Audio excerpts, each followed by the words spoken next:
Joining us now, Tom Fitton, president of Judicial Watch. You know, the more we find out about Hunter Biden, the uglier and dirtier he seems. The question is his level of influence peddling and corruption a crime? What do you think? Well, certainly it deserves an independent investigation. And it's interesting, obviously, that it's Hunter Biden. But as you highlighted, the connection is to Joe Biden. The documentary evidence, you have eyewitness testimony tying Biden to these deals as being a beneficiary. And I don't see how the Justice Department, especially given its prior cover-up, can be trusted to investigate this in the ordinary course. We need a special counsel for Joe Biden. The president should direct the appointment of one sooner rather than later. It's required, as I've said ad nauseum, under federal regulations. You've got no choice. It's not optional. There's not one, not two, but three severe conflicts of interest that require the appointment of a special counsel. Let me move on. I want to get your reaction. Josh Hawley has now decided to join a growing number of House members to challenge the Electoral College vote on January 6th. And that means that automatically, under the rules, this will trigger a debate and then a vote. But, Tom, the real trick here is how do you get the necessary majority vote when Democrats control the House?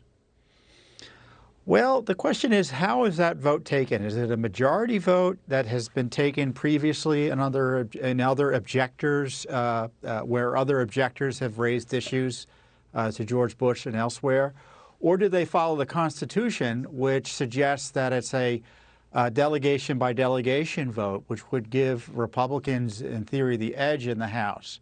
And I think that's going to be a big battle.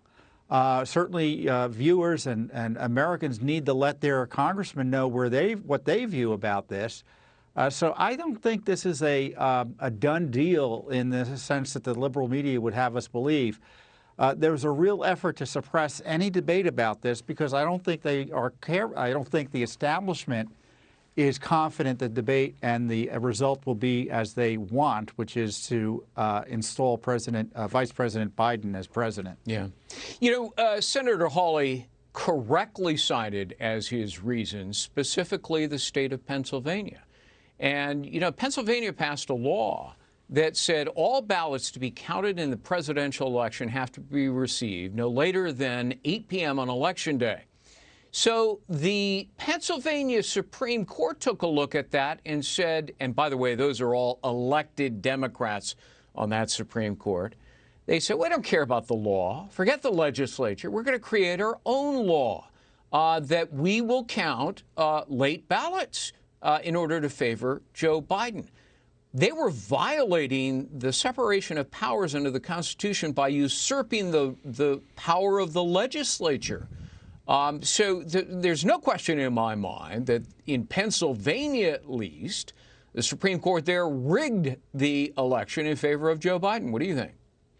Well, the backstop when the courts refuse to do their job is for Congress to do their job. They can't be hijacked by states who run compromised elections. In my view, it goes back to federal law, which requires the electors to be selected on Election Day. That didn't happen in an unprecedented way in these battleground states. And not only did they count the votes late, in my view, but they counted votes they shouldn't have counted under their own state law and in violation of the Constitution.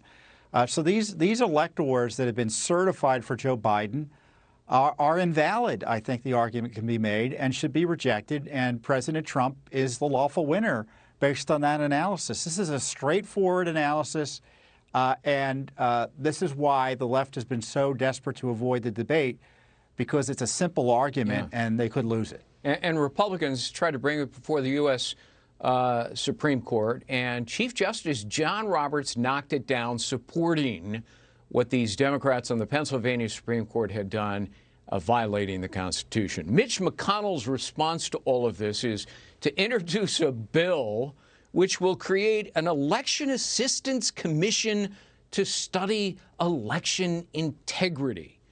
Oh, great. So a bunch of pinheads, Tom, will convene periodically for a year to talk about election integrity, and they'll issue a report that nobody will read, but it doesn't address right now the evidence of election fraud. I mean, isn't this the typical kind of useless BS panels that Washington is famous for? And we already had a panel, the Baker-Carter Commission, which looked at this issue. They said that vote by mail is essentially a menace to free and fair elections and can't be trusted because you can't control for fraud or police fraud adequately, and other reasons which are quite obvious, which have been borne out this year. So, I mean, we all know what to do. The left opposes election integrity measures because they want to be able to steal elections if necessary. And in my view, that's what happened this year. They broke the law.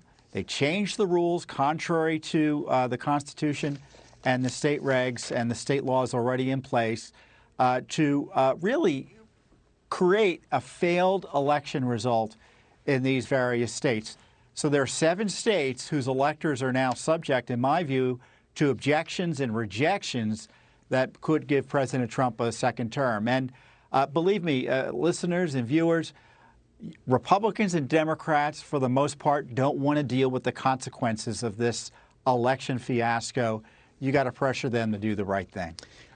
There's one final lawsuit. Well, it's never final. Who knows how many others might be filed between now and next Tuesday or Wednesday. But this deals with Wisconsin, where the Trump campaign lost before the Wisconsin Supreme Court in the effort to toss out, I think it was 220,000 absentee ballots because, and I wrote this down, there was no proper identification. Many people weren't eligible for the absentee ballots they cast, and clerks filled in missing witness information, all of which was in clear violation of the law. So there we have, you know, either election fraud or unlawful counting of improper or invalid ballots, don't we? Yeah, and the courts there say, well, too late. You know, you may be right, but too late. In Georgia, they have a substantial claim that the court hasn't even heard yet. They've been sitting on, the Trump campaign does. So, you know, the courts have not treated or considered really the merits of these claims. They've come up with excuses to avoid dealing with the substantial concerns about the violation of state law here that resulted in ballots being improperly counted, that resulted in the electoral slates for Biden that I think are irredeemably compromised and should be rejected. The courts haven't done their job. Congress has got to. And maybe the state legislatures might do something other than having hearings. I'm glad Georgia had another hearing today, but those legislatures need to come in and fix their broken elections. Well, I've been a lawyer for 40 years, and I've rarely seen courts actually do their jobs. Tom Fitton, thanks for being with us.